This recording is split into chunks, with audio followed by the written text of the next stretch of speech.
This is a story my grandfather told me. Judging by his age, this incident must have happened in the 1970s in a rural area. In those years, every family faced hardship, especially my grandfather's older sister's family, my great-aunt. They had many mouths to feed but little land. After contributing their public grain quota, they didn't have enough food to last until the end of the year. My grandfather was then just over 20, in the prime of his youth, and his farming yielded many work points, so he had a relative surplus of grain. As it happened, right after the harvest, he decided to take a sack of rice to his older sister's house.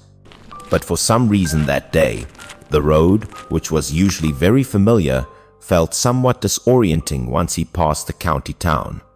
Before him was a three-way fork in the road. He had been to his sister's house several times but didn't recall ever passing through here.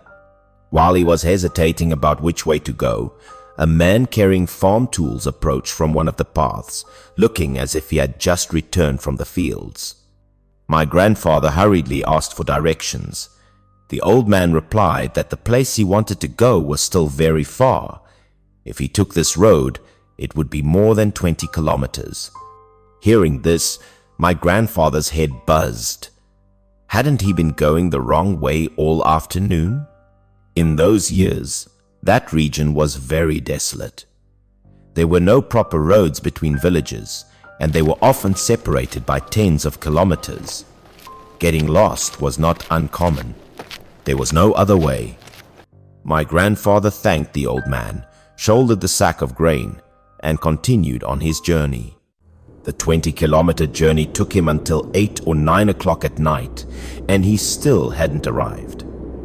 The forest road was gloomy, and houses became increasingly sparse. My grandfather had been walking since morning without a drop of water or a bite of food the entire way. Coupled with carrying the sack of grain, he was both tired and hungry. He felt that if he continued like this, he might faint. Just then, he saw a faint light flickering ahead. Looking up, he saw what appeared to be a house by the roadside in the forest. This made my grandfather overjoyed. Even if he could only go in to ask for a sip of water, it would be good. Moreover, as he got closer, my grandfather saw what seemed to be several figures moving inside the house. This was even better. At least it showed the owner hadn't slept yet, so it wouldn't be considered a disturbance. Thinking this, my grandfather quickened his pace. Unexpectedly, upon entering the house, my grandfather discovered it wasn't a residence, but a small city guard temple. In the temple, besides the earthen statue of the city guard, there was an altar and a white candle. Nothing else, and certainly no people. However, that white candle didn't emit the usual yellow light, but a pale, cold white. But my grandfather was young then and didn't pay much attention to these things. He was truly too tired. He found a corner against a wall and sat down. As soon as he sat down, fatigue and sleepiness overwhelmed him. He thought to himself, perhaps he could just stay here for one night and continue his journey in the morning. But my grandfather didn't know at that time there's a rural proverb, better to sleep in a desolate grave than in a desolate temple.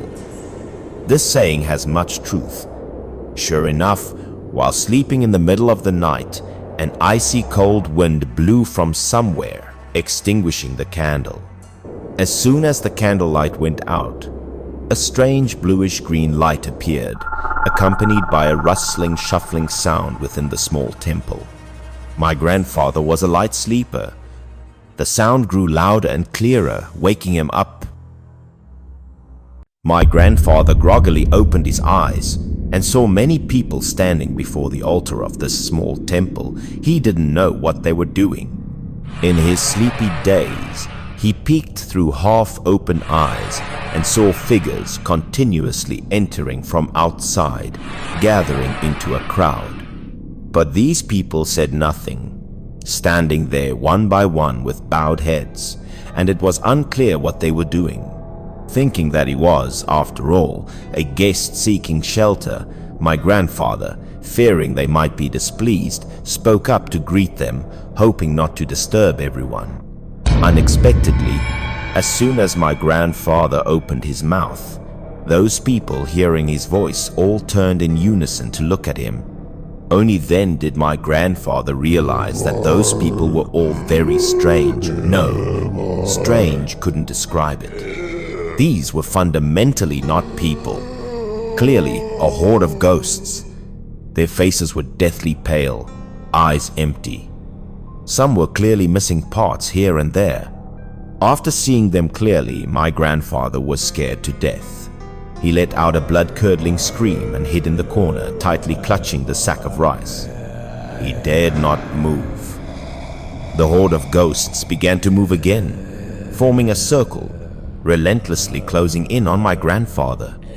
As the ghosts drew nearer, my grandfather felt the surrounding temperature drop, so cold that he shivered uncontrollably. He stammered, begging them not to eat him, that he was a good person who had never harmed anyone. At this moment, among the crowd, a long-haired female ghost came very close to my grandfather, its head swaying back and forth around him. This ghost was so bizarre it caught my grandfather's attention. Its hair was so long it swept the ground, and its neck stretched out to over 1 meter long. Seeing my grandfather staring intently at it, that female ghost sidled even closer, its mouth emitting a woo-woo sound that terrified my grandfather out of his wits. This scene was truly too shocking, and on top of that, my grandfather hadn't had a grain of rice or a drop of water all day. He screamed, "Don't eat me!"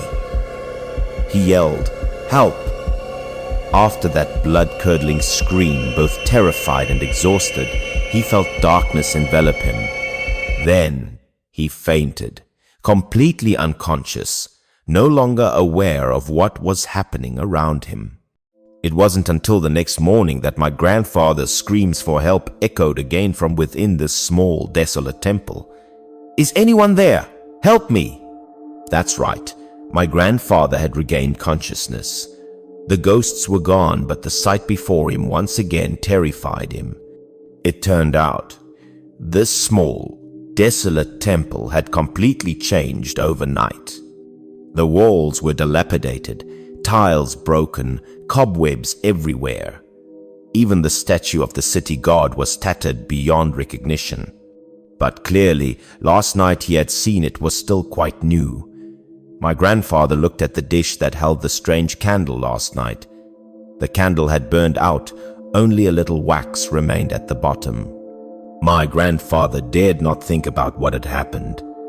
He shouldered the sack of grain and rushed out of the small temple, not daring to look back even once. It was nearly noon when he finally reached his older sister's house. After recounting what happened the previous night, he learned a few things about that small, desolate temple from his sister's parents-in-law. Legend had it that this city god temple used to be very prosperous with incense and offerings, but later, during the war years, many refugees fleeing famine often stayed there. These people were either starving or sick. The number of people dying in that small, desolate temple increased day by day. Over time, rumors spread that the city god temple was haunted. Gradually, no one came to offer incense anymore. The temple thus became desolate, turning into a dwelling place for wandering, malevolent spirits.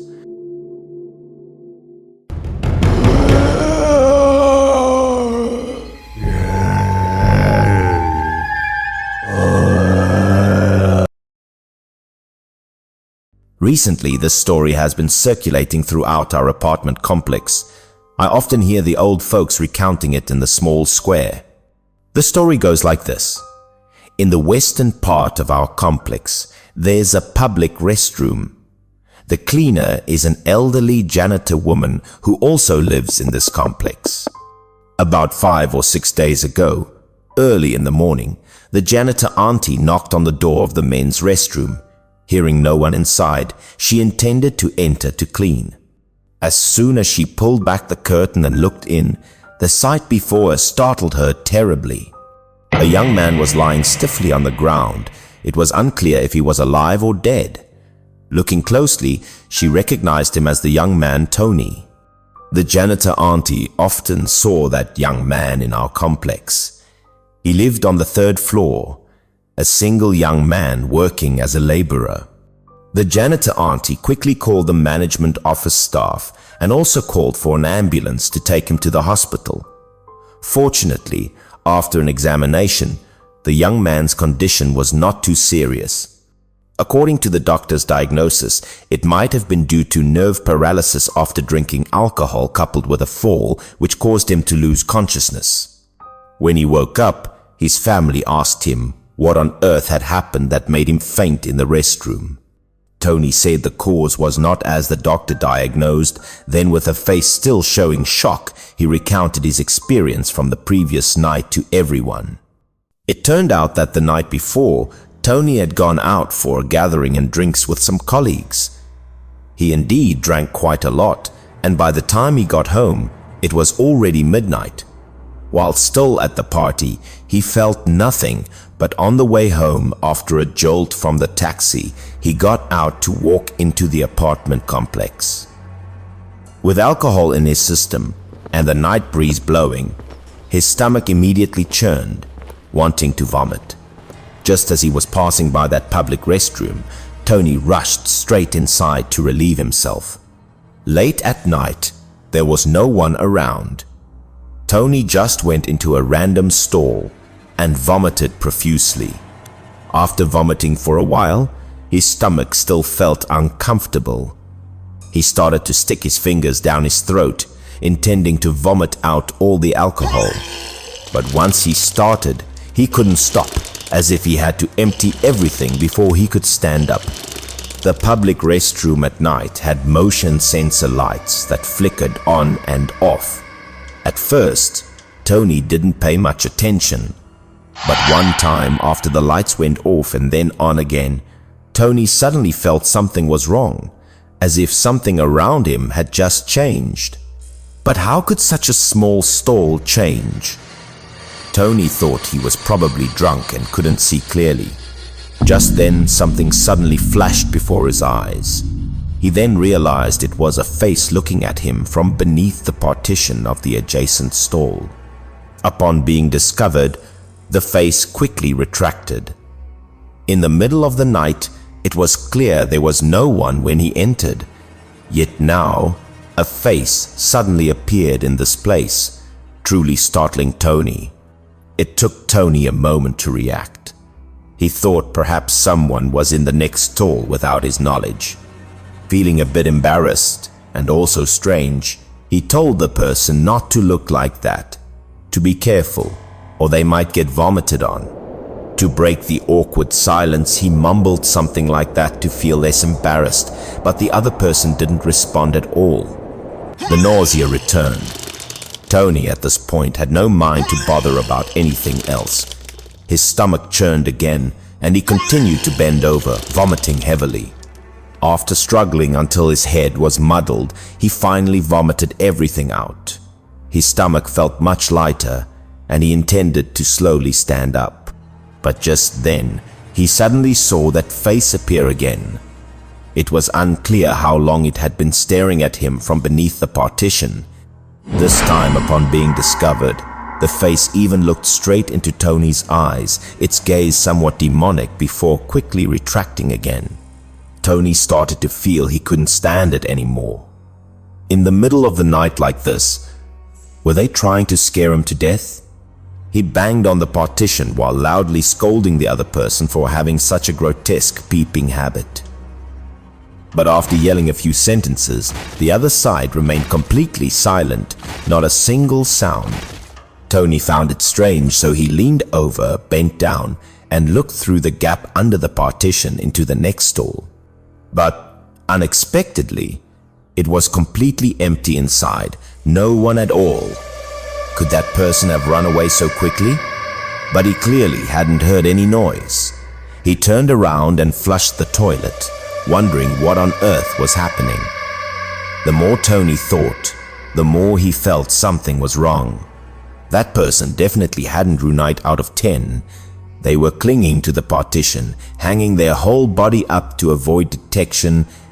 Thinking this person was a pervert, Tony, still emboldened by a bit of alcohol, felt a surge of anger and decided to teach him a lesson. He stepped out and forcefully pulled open the door of the adjacent stall. But as soon as he pulled the door open and looked inside, Tony froze. It was truly empty inside, and everything was clean, with no signs that anyone had just been there. "Damn it, so strange," he mumbled. "Did I see wrong, or did that person run off without me hearing anything?" Since no one was there, he had no choice. Tony went back out to the wash basin, intending to wash up to sober up and then go home. The wash basin in the restroom was directly opposite the toilet stalls. One could clearly see behind them in the mirror. Precisely because of this position, when Tony looked up into the mirror, he nearly jumped out of his skin, because he discovered a figure behind him staring intently at him. It was that same perverted dark figure, still standing in that toilet stall. But that stall, hadn't he just checked it?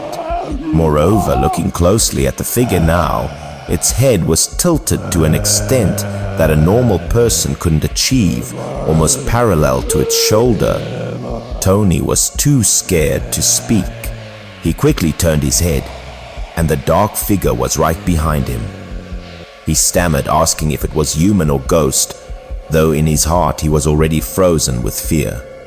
This time the figure no longer hid but stepped out from the toilet stall, approaching Tony. He panickedly screamed for it not to come near him. As it got closer, Tony realized the thing was over 2 meters tall. When it tilted its head, it could touch the ceiling. The sight was truly too horrifying. Tony let out a piercing scream, then felt his vision go black, fainting instantly. Recounting this, Tony's face turned pale again. He looked up at the janitor auntie and the property manager of the apartment complex, wondering if it was a ghost.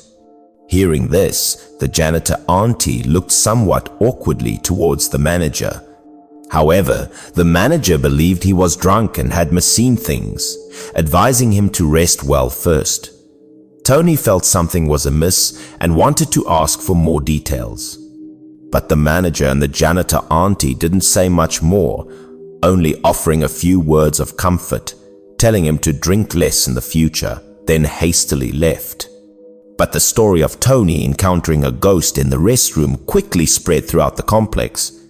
Within a few days, Tony found a new place and moved out.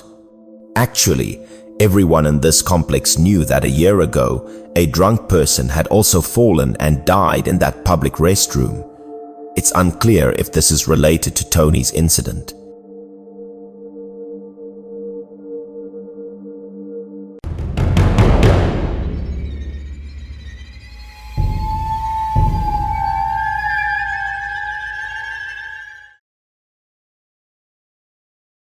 This strange story began when I moved to work at a new company. I decided to rent a room in a residential area near the company. When I moved into this residential area, I encountered a very strange incident, which filled me with a vague sense of unease. I faintly heard a woman's voice, asking people around, seemingly trying to find her son. Right at the gate of the residential complex, a middle-aged woman, clearly unhinged, immediately caught my attention. Her whole body was filthy, her hair disheveled. She would rush towards anyone passing by, then describe her child, his height, build. Although she spoke incoherently, coupled with her frantic demeanor and stammering words, it was still understandable that she was looking for her child. Most people had no patience for this mad woman. Hardly anyone wanted to pay her any mind. Some young people, upon seeing her dirty hand reach out, even cursed her to her face, telling her to get lost. But she kept rushing towards people regardless. and I, having just moved into this area, naturally fell into her sights. Seeing her ask, I immediately waved my hand and gave a cursory reply, saying I had just moved here and didn't know. In my heart, I was just afraid this woman wasn't normal and might do something extreme. After hearing my reply, the madwoman became dazed, her eyes lifeless.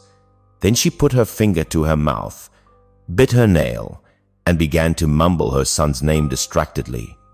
I immediately took the opportunity to slip away, hastily striding into the apartment complex to avoid the madwoman as quickly as possible.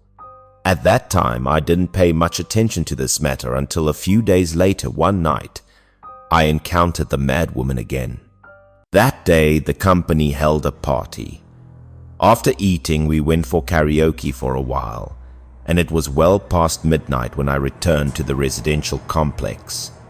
Just as I passed the gate, about to go upstairs, I suddenly heard a strange peal of laughter coming from a dark corner downstairs. I turned my head to look and saw in the darkness downstairs what seemed to be two people, judging by their figures, an adult and a child about 4 or 5 years old. The laughter sounded familiar, but I couldn't immediately recall who it was. Out of curiosity, I took out my phone, turned on the flashlight, and shone it in that direction. Unexpectedly, the person standing by the wall was none other than the madwoman, and in front of her stood a child. At a glance, the child looked like her son, but why had she been frantically saying her son was missing a few days ago? I was bewildered. What on earth was going on? She was stroking the boy's head, smiling happily, her mouth constantly exclaiming joyfully that she had found her son. Finding it strange, I also approached and asked, "Ma'am, it's the middle of the night. What are you doing standing here with a child?" The madwoman also noticed me. She looked up at me, giggled, and said that she had found her son. I then advised her to quickly take her child home. It was so late to be out with a child. Her family would be very worried. Seeing her crazed appearance, I felt pity, so I tried to strike up a conversation with the child. I said it was late, very cold outside, and I could help take them home. However, after calling out several times, the child didn't react at all, just stood silently in front of his mother, not moving a muscle. Just as I was about to gently pat the boy's shoulder, he finally turned his head, and immediately afterward, I witnessed a sight that made my skin crawl. The child's head suddenly rotated a full 180 degrees, its grotesque face twisted backward, and that face looked as if it had been flayed, a bloody, mangled mess. Moreover, the entire head was slightly misshapen, deformed as if no longer human. The sight made me scream out in terror. Startled so unexpectedly that I couldn't react, I was so scared I fell flat on the ground, my whole body trembling violently. At that moment, my mind went blank. I couldn't believe what I'd just seen, my whole body shaking. I still managed to raise my phone to shine the light on the boy again. But, as expected, what I saw was still a scene that made my scalp tingle. The madwoman was hugging the child, which was definitely not human. However, she just kept hugging it, showing no signs of fear, and smiled very happily, like a mother who had truly reunited with her child. It took me several minutes to regain my composure. No longer caring about anything else, I immediately turned and fled for my life. I ran headlong as fast as I could without daring to look back. Behind me, the laughter of the mother and child still echoed, as if reverberating from the underworld. After that evening, I went around the apartment complex, intentionally asking about the mother and child. I then learned a heartbreaking story. It turned out this mad woman had originally lived right in this complex. She had a son about 5 to 6 years old. That day, she took her son down to the compound to play. After a while, the child said he was thirsty. She left him there, intending to quickly run to the nearby supermarket to buy a bottle of water. But in just a moment, when she returned, her child had disappeared. She searched everywhere, asked everyone, but couldn't find him. Afterwards, although she reported it to the police, the child was never found. From then on, the woman, due to the shock of losing her child, went completely insane. Every day she wandered around this apartment complex looking for her son. After a few years, she ended up in her current state. Thinking back now, I believe it's very likely that the madwoman's son met with some misfortune.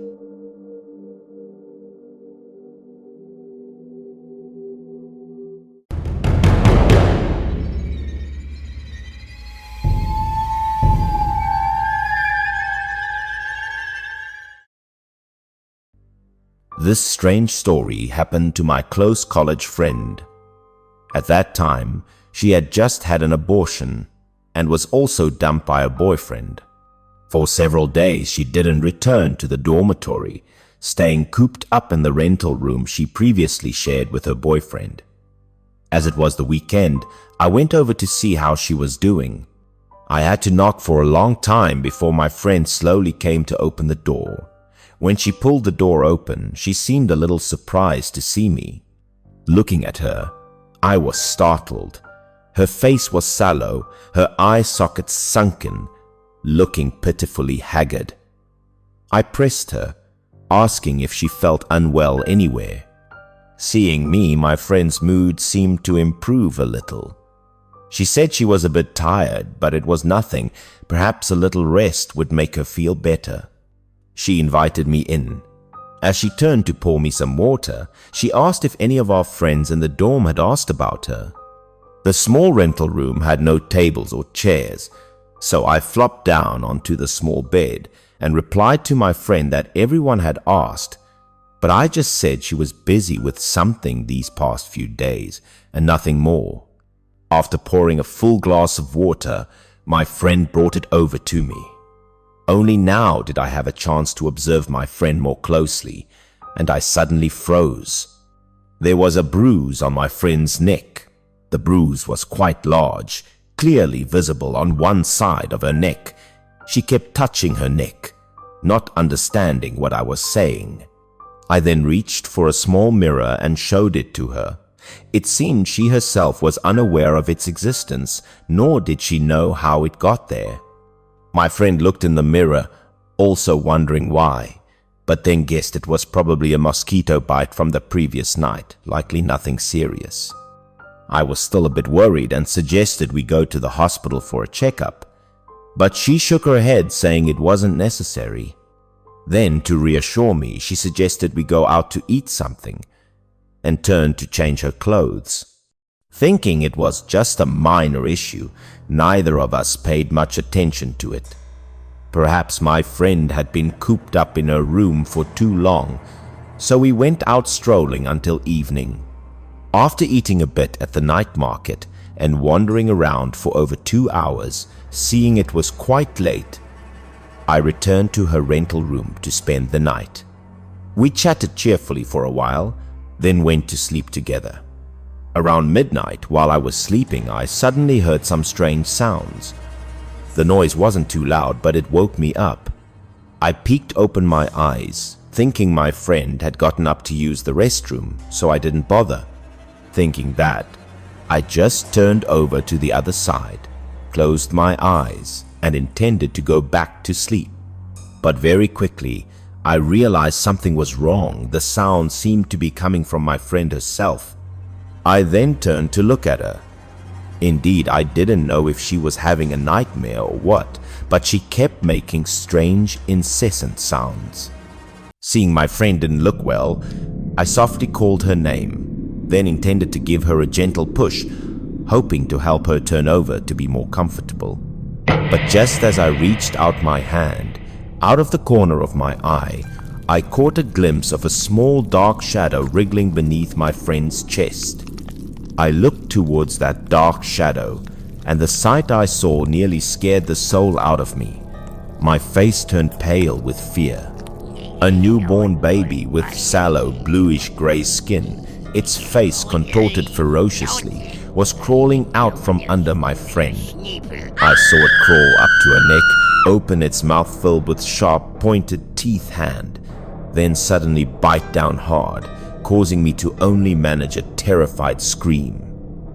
That horrifying scene unfolded right before my eyes. I couldn't bear it anymore. I just felt my vision blur, then fainted from extreme fear. I slept right through until the next morning, completely oblivious to anything else. In the morning, I kept wondering if it was just a nightmare, but the more I thought about it, the more incredibly real it seemed. So I went to my aunt, who is very knowledgeable about spiritual matters, and asked her to introduce me to a grandmaster rumored to be very skilled. That afternoon, as dusk was approaching, I led the grandmaster to my friend's rental room. At that time, my friend had just woken up and was lying in bed, looking very tired. Upon entering the room, the Taoist master immediately walked over to where my friend was lying and observed the complexion of her face. Instantly, the grandmaster's face darkened, looking extremely serious. He then said that the baby my friend had aborted previously refused to leave and was still lingering in this room, which made me terrified, begging him to save my friend. Hearing him say that, my friend seemed a bit annoyed. She then suspiciously asked me if he was a reliable person. Hearing her words, the Taoist master frowned, seemingly a little angry as well. He then turned towards the window without saying anything further. Afterwards, he reached out and decisively pulled the curtain completely shut. The small room, which only had light from the window, was now pitch dark. Then, he took out a small, seemingly mystical vial from his pocket. He then dripped a few drops of a blood-like liquid onto two of his fingers. He said it was the blood of a black dog that had been raised for over 3 years. While we were still wondering what it was for, he approached the dressing table mirror. Then, he used his 2 fingers, stained with dog blood, to smear 2 long streaks on the mirror. Afterwards, he turned back, sternly telling my friend to look in the mirror and she would understand what was happening. The Grandmaster's gaze was so solemn that my friend dared not doubt him anymore. She turned to glance at me, her eyes questioning. I nodded, signaling my friend to do as the Taoist master said. Seeing my determined look, she swallowed hard, then mustered all her courage and tremblingly walked to the mirror. When my friend sat down and looked in the mirror, she saw nothing. To be honest, as far as I can see, apart from being a bit dirty, there's nothing strange about the mirror. My friend's voice was tinged with sarcasm. Then, that Grandmaster took out a handkerchief and wiped it a few times. The bloodstains were thus cleaned off. I peeked into the mirror. The mirror was now clean of bloodstains but still showed nothing unusual. I was just about to turn to the Grandmaster with a question, but right at that moment I saw my friend's whole body begin to tremble violently. She stammered my name, saying there was a ghost. Only then did I realize that the image my friend saw in the mirror was completely different from what I saw. She saw a baby, its whole body purple, clinging tightly to her neck, lying prostrate on her shoulder, refusing to let go. The words my friend just uttered sent a chill down my spine. Cold sweat poured out as if I had been doused. Then she let out a blood-curdling scream and fainted. The Taoist master sighed, silently lamenting that young people nowadays don't know how to protect themselves. In the end, they are the ones who suffer. Afterwards, he took out many talismans, candles, and other items and began to perform a deliverance ceremony. From that day on, my friend's complexion gradually improved day by day. Perhaps having taken the Taoist master's words to heart for the remaining 2 years of college, I saw that my friend never dated another boyfriend.